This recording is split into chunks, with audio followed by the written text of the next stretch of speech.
30th of August, my birthday in the Big Apple. It began with Evan reading me an appropriately New York-themed poem that he'd written for me. I usually get a song, but poems are more travel-friendly. Hillary's apartment, where we had been staying for the last few days, was a few blocks from the Hudson River, so we went for a run along the river. The views of the New York skyline along the route were impressive. The path was thoughtfully designed for runners and walkers with some cute attention to detail in the paving.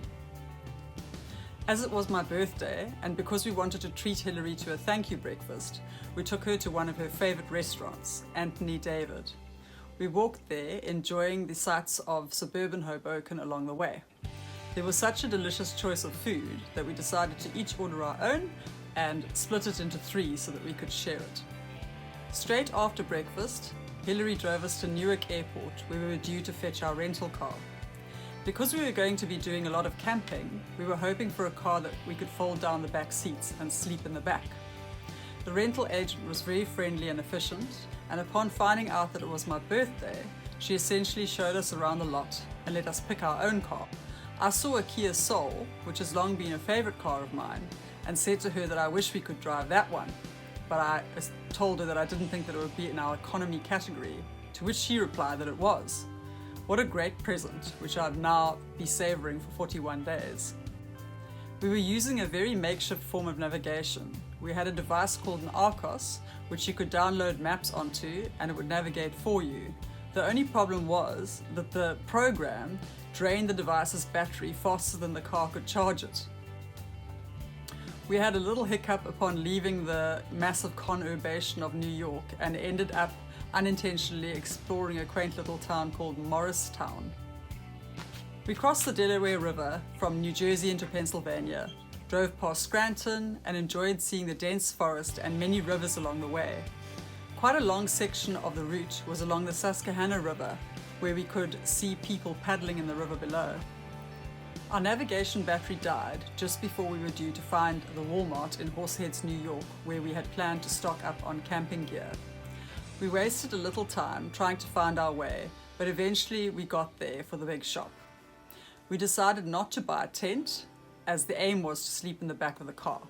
We bought a blow-up mattress, gas stove, pots, plates, sleeping bags, and other camping resources, and then got back on the road. About 2 hours away from our destination, we were running scarily low on fuel, and our navigation battery decided to die without any hope of recharging. It was getting late and dark, but we managed to find a fuel station in the small town of Warsaw, where we filled the car up. From there, we had to rely on road signs to get us to our campsite. We arrived at 10 p.m, an hour later than expected. The campsite was full of giant RVs, which dwarfed our tiny little Kia Soul. We boiled ourselves some water in our new kettle on our new gas stove and then got to pumping up the mattress. We fast realized that it was going to be a tight squeeze to fit in the back of a Kia Soul with Evan and me and this giant mattress. So it was going to not be a very comfortable night's sleep, and a tent was going to have to be next on the list to be purchased. A noisy fire engine arrived next door to the campsite at about 1 a.m. with a full crew, and we couldn't understand why they were there as we couldn't see a fire. We woke very early. Well, I say woke, but I don't think I got a wink of sleep at all. We drove the 6 miles to Niagara Falls. You could see the mist rising from the falls from far away. We found somewhere to park and walked across the river, enjoying observing how fast the water was flowing over the rapids towards the falls. We first looked at the Bridal Veil Falls and then walked to see the Horseshoe Falls.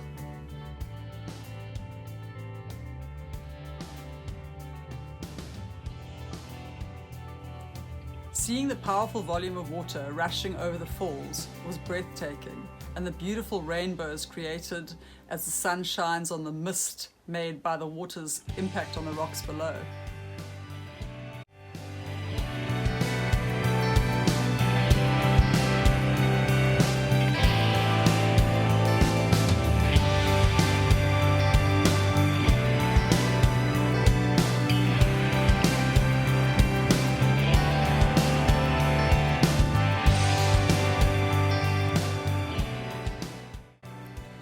paid $1 to stand on the observation deck and see the full view of both of the falls. We also walked down to where the Maid of the Mist cruise departs from and got completely drenched by the mist from the falls, which was actually great because it was turning out to be a hot 33 degrees Celsius day.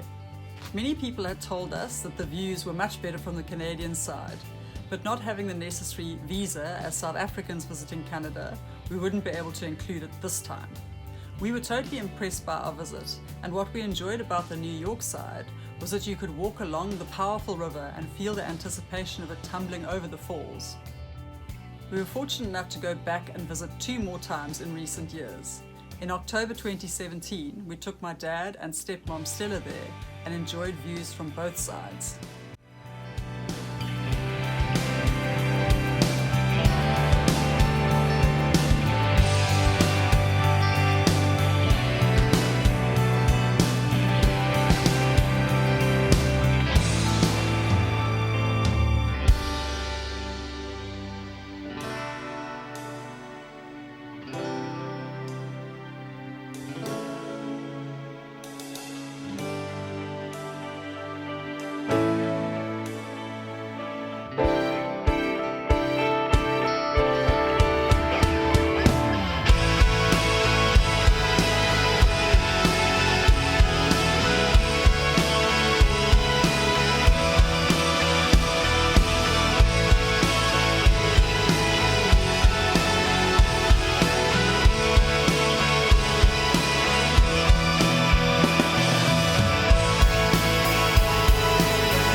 We were now living in the US as green card holders, and this allowed us to cross over into Canada. Evan and I did a run across the Rainbow Bridge, crossed the border into Canada, and enjoyed views from the Canadian side. Very impressive from that side.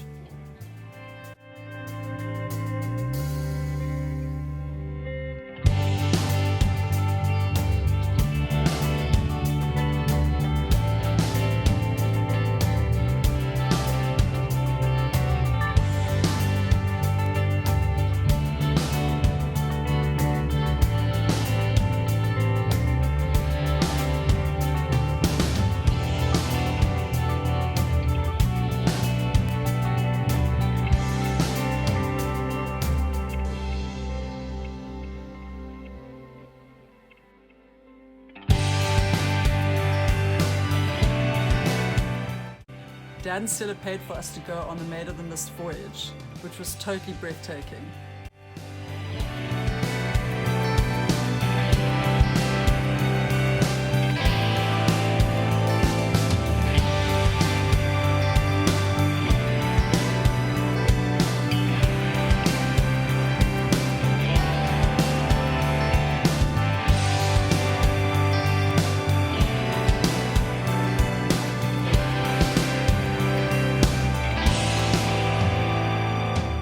We even stayed late into the night and watched the falls light up in all different colours.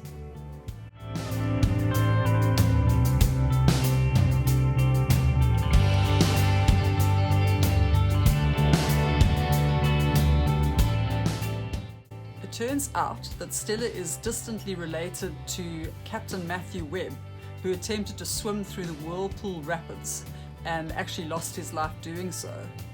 We managed to find out which graveyard he was buried in, so went to locate the graveyard and found his tombstone so that Stella could reconnect with her ancestor, her crazy ancestor. Evan and I returned a third time more recently in June 2018 when we were doing another one of our crazy road trips where we were trying to fill in one of the states that we'd missed out on. You could probably see the difference in quality of photos and videos as this video has progressed, because by now we were filming with iPhones and not the dull old camera that I had back in 2012.